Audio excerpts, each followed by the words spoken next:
শপথ নেওয়ার পর প্রথম দিন আজ সাভারে জাতীয় স্মৃতিসৌধে।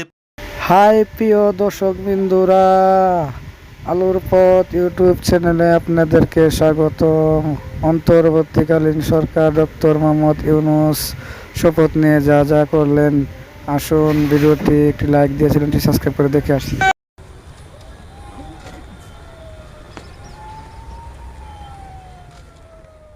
শপথ নেওয়ার পর প্রথম দিন আজ সাভারে জাতীয় স্মৃতিসৌধে পুষ্পস্তবক অর্পণের মাধ্যমে মহান মুক্তিযুদ্ধের বীর শহীদদের প্রতি শ্রদ্ধা জানিয়েছেন নবগঠিত অন্তর্বর্তীকালীন সরকারের প্রধান উপদেষ্টা অধ্যাপক ডক্টর মোহাম্মদ ইউনূস। সে সময় তার সাথে অন্য উপদেষ্টারাও ছিলেন।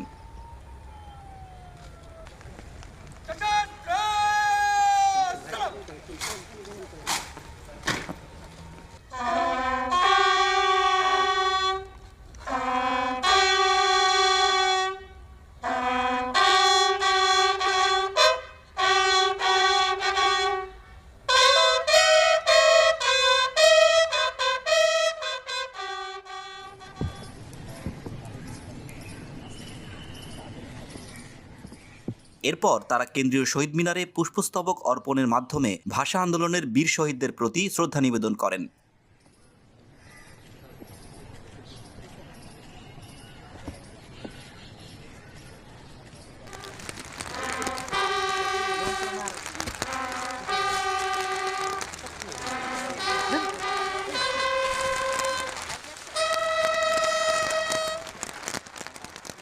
আজ সকাল ৯:৫৩ স্মৃতিসৌধে পুষ্পস্তবক অর্পণ শেষে ১৯৭১ সালের মহান মুক্তিযুদ্ধের বীর শহীদদের প্রতি শ্রদ্ধা জানাতে সেখানে কিছুক্ষণ নীরবে দাঁড়িয়ে থাকেন ডক্টর ইউনূস। তখন মুষলধারে বৃষ্টি হচ্ছিল।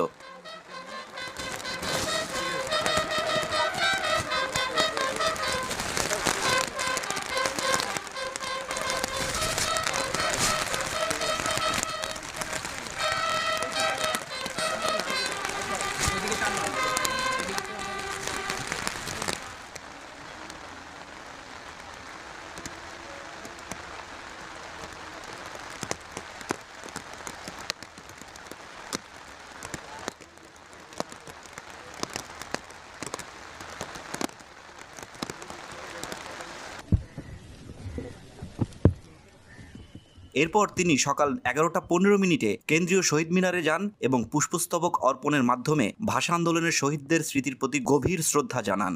অন্তর্বর্তীকালীন সরকারের অন্যান্য উপদেষ্টারাও পুষ্পস্তবক অর্পণ করে ভাষা আন্দোলনের বীর শহীদদের প্রতি শ্রদ্ধা জানান।